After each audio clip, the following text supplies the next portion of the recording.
Hello and welcome to my YouTube channel. My name is Wendy Anderson and I'm just going to go over some simple ways to do some good blending for color gradients with acrylic paints. So I've been teaching for 10 years acrylic painting to beginners, and I love to show really easy and doable ways to make things a little easier on your creative journey.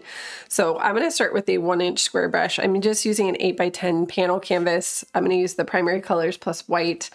And we're going to simply start with the kind of your starting point. So a lot of times the paint that I recommend, the Liquitex Basics, paints like this are great because they're high pigment. They're just going to yield a better outcome than using like a craft paint, for example. But when you get the paint out of the tube, you're going to notice that it's kind of thick. So right here I have what comes out of the tube. So I'm going to show you what that looks like. This comes out of the tube. It's kind of, notice it looks kind of like toothpaste. So I can kind of mess with the paint. So if you go to the paint itself and touch it, you'll see that it's kind of like toothpaste. Whereas this right here is a little bit soupier, a little bit more fluid because I added some water to it. So what I usually do is I take these paints and then I mix them with water and put them in a different container. Having a little bit of water is really helpful. It just helps your paints blend better and for longer periods of time. So it keeps it wet for longer. So if you're struggling with that, I suggest taking your paint, mixing it with a little bit of water, maybe just like 10% water. So if you have your paint, just put like maybe 5 or 10% water. Paint should be the higher ratio, and then mix it up and you're just good to go. It's going to make the whole process a little easier. So that's what I've done with this paint right here. I've added water to it, so it's going to be easier. And same with these. So what we're going to do is we're going to start from the bottom and we're going to work our way up. We're going to play with all the colors so we can learn. I'm going to start with just the yellow. And I'm going to start at the bottom. So notice how I can take that yellow and just go side to side. And again, you can always dip your brush. So I can take a little bit of water on my brush and then mix it into the paint. It shouldn't be too thin, but it will make it even more fluid. So if it's still too dry, like you'll know because it won't feel wet and it won't slide on as easy, then add more water to it. Now, once I have that, this is where people run into the issue. I want to go into orange. So what you can do is add just a tiny bit of red into your previous color. So see how I just added a tiny bit of red into this color that I've been using? Very small amount. And then go on top of the yellow and pull down a little ways into that color and then pull back up and run your brush all the way through. So you're going up and down, up and down.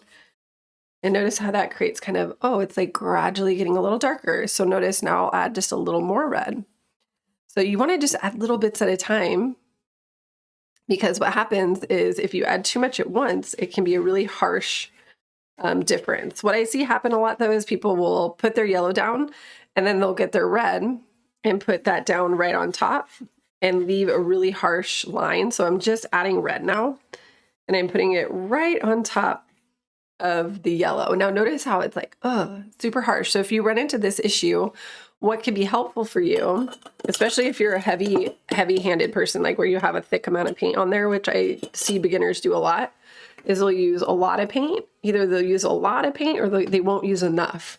So finding the balance between how much is enough, how much is not enough just takes a little bit of practice.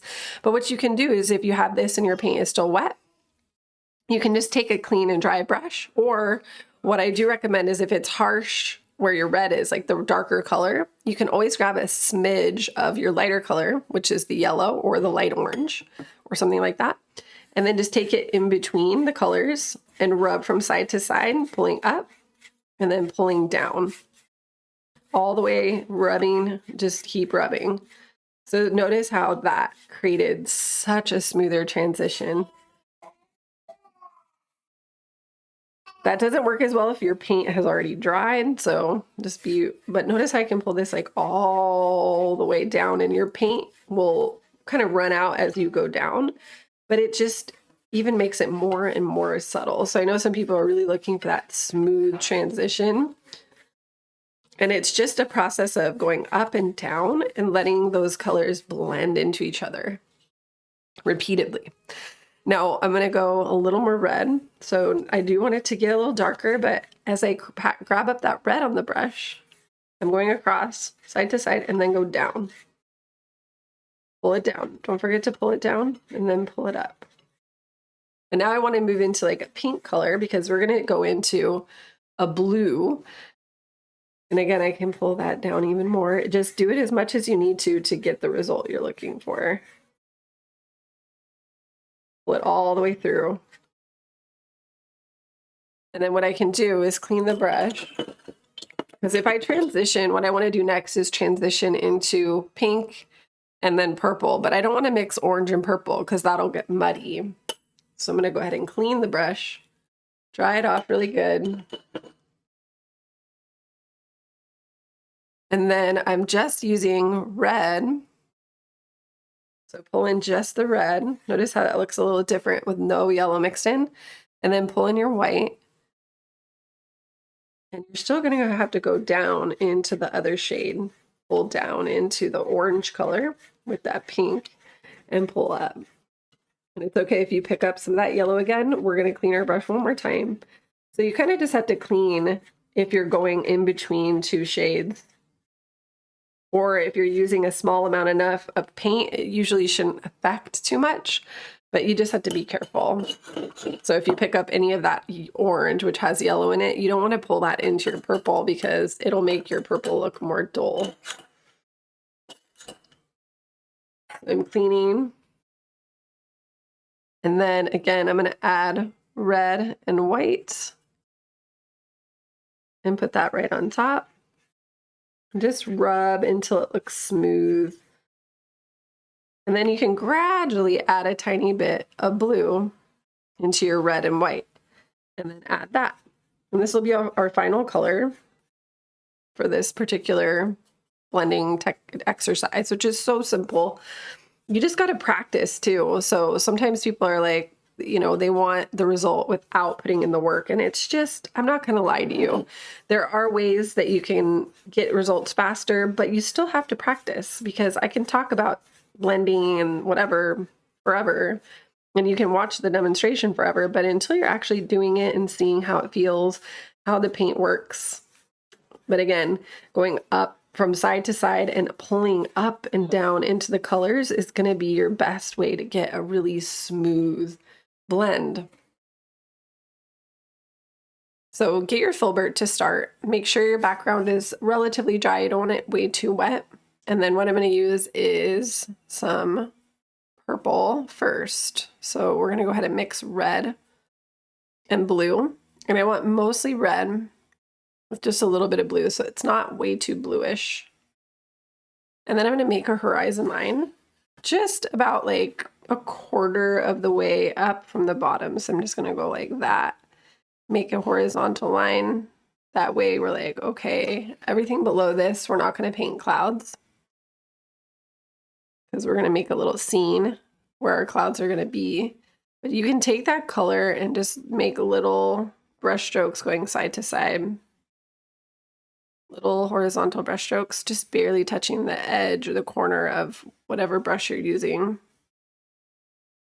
And then as I come down, maybe I can make my lines a little bit bigger. Push a little harder.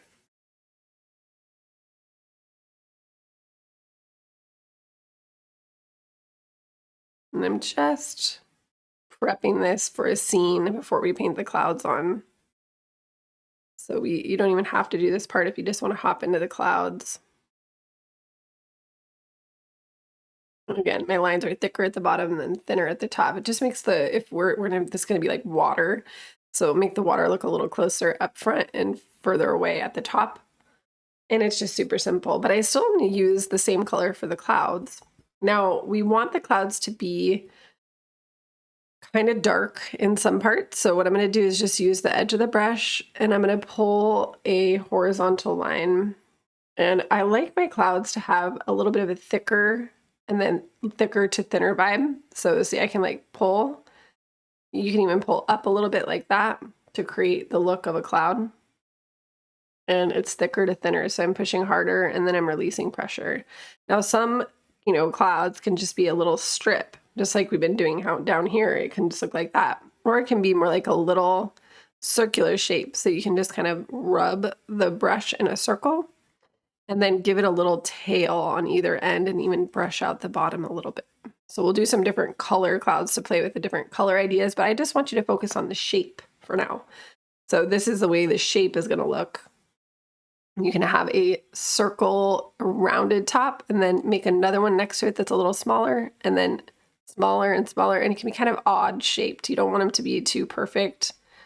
That could look kind of weird. So you can kind of build them up, and then I like to brush out the bottom and paint even some like little wispy stuff underneath, and that just makes it look a little more settled into the background. So there's all of that you can do. Just super fun. You can even just make like little, if I just pull a horizontal line and then push and release, push and release, push, and then you can have this kind of look where it's a little sporadic looking cloud. Clouds are so different, like they all look so different, so it's really fun to customize. And then you can maybe add a little more red and white as we go up here to change the shade of our cloud.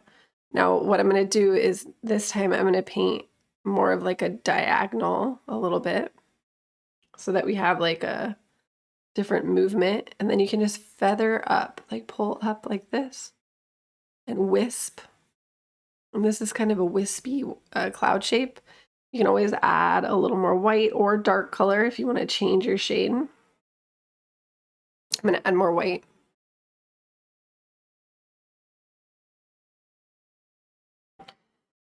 And then you can add those circular strokes as well.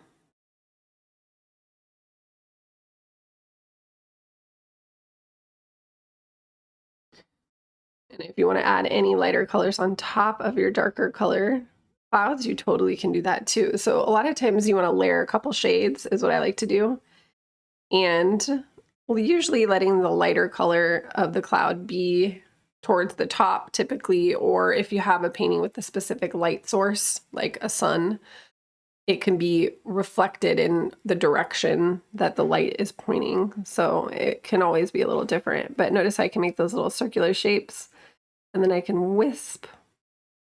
It's almost like a dry brushing as you pull up into here, which is a very soft technique where you're not really putting on thick paint. It's more of just a texture, which is really fun to do. So I can make a couple of little wispy clouds like that.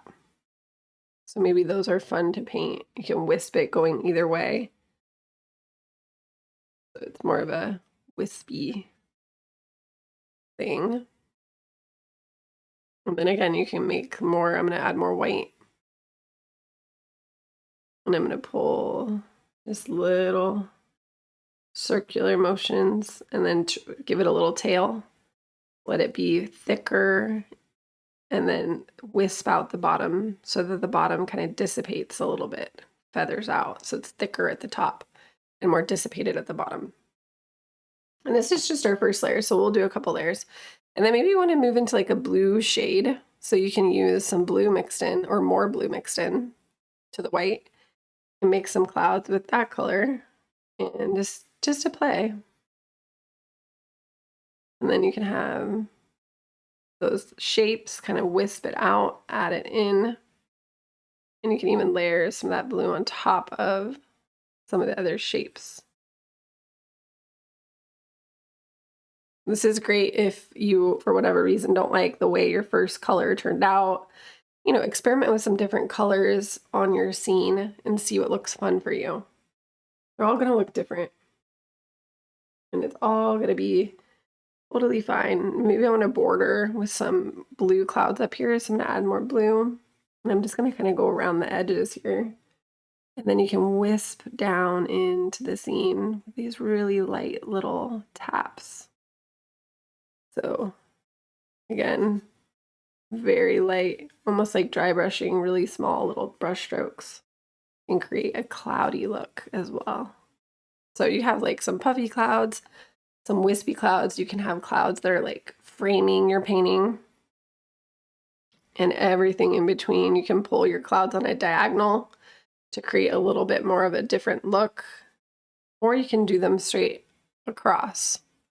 So there's so many different ways you can play. So I'm going to go back to some more of that purple again and add some more on the horizon with more of that purplish, reddish color.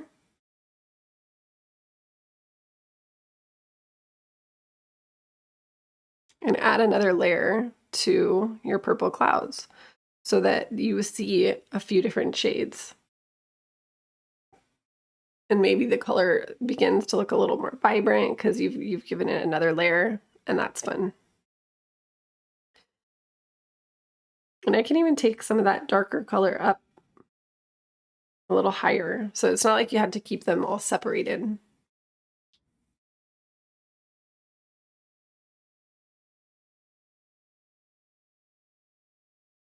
So there's just a couple different ways you can play with the clouds and do different things. Once you have a base layer, you can always go in and clean your brush and add another coat that's like even brighter.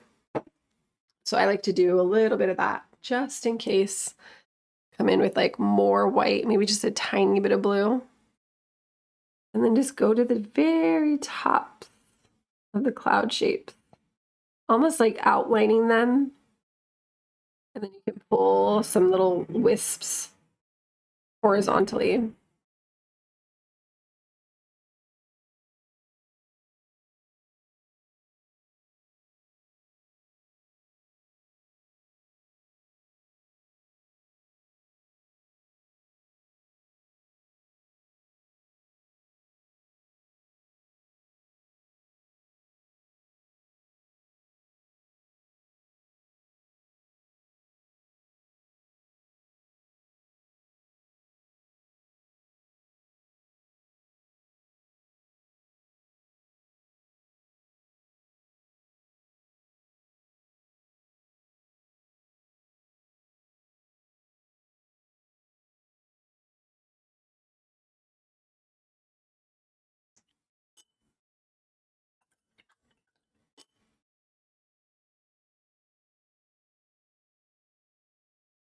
Now, once you have that, you can always tone your clouds down by kind of coming in with your background color.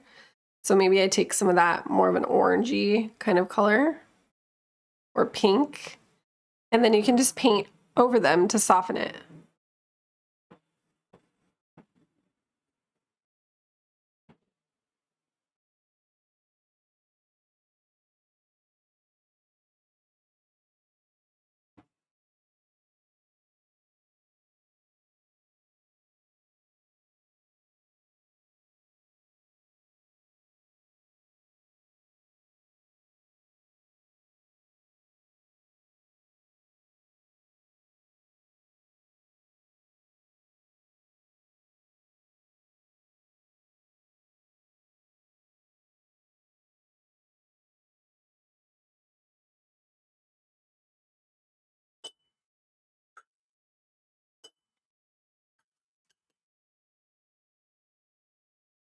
And then you can always take some of these colors down into your water.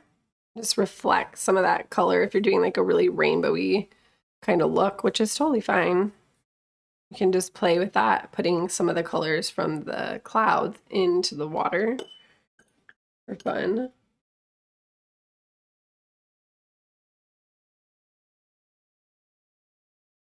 And then just play around, make sure it looks the way you want before we go and add a silhouette. But I am not going to go too crazy here. Might add a little more contrast, so you can always add that darker purple back in where it's more just a red and blue. You can re-establish your horizon line a little bit, maybe make some darker additions to the clouds.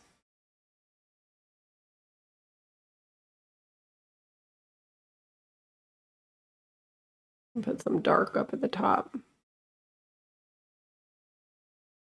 Just kind of let it be a little random because that's how clouds are.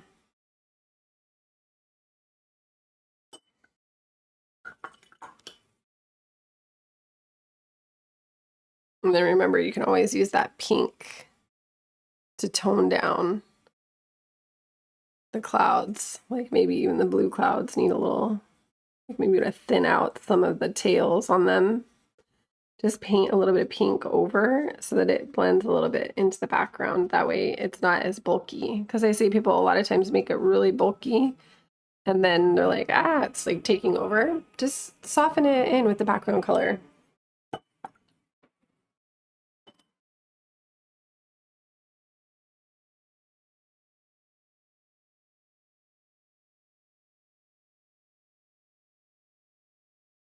I'm going to take a little bit of that blue down below, blue and white.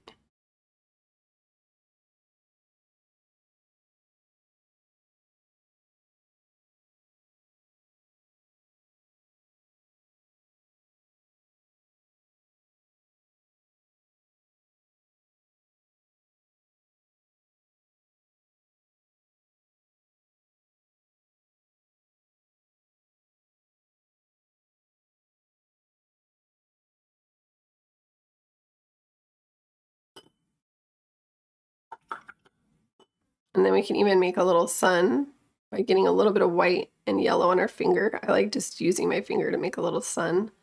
We'll just put it like right here above the horizon, in between your clouds somewhere.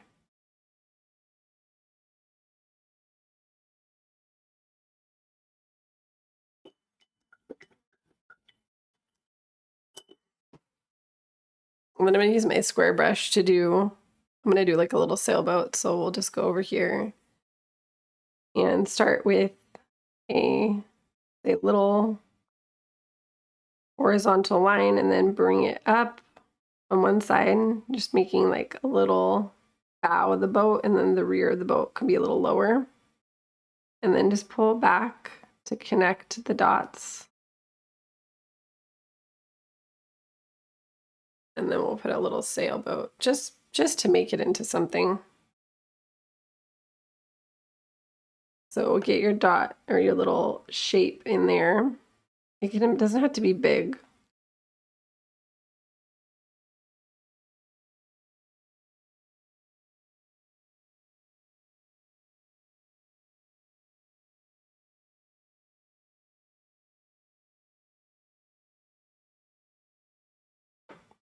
And then you just want to go ahead and go towards the center here. And then just make a vertical line and kind of just stack it however you want. Don't make it too crazy. I'm going to make the boat a little pointer at the tip.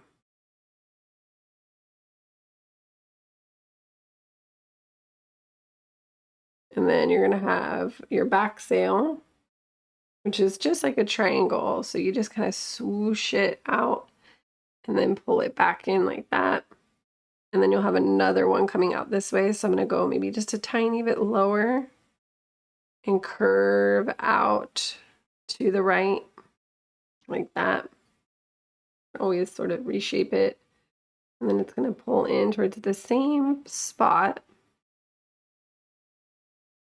but not all the way. I'm not going to go all the way to the line. And then I'm going to bend the line, make another parallel line to finish off that part of the sail.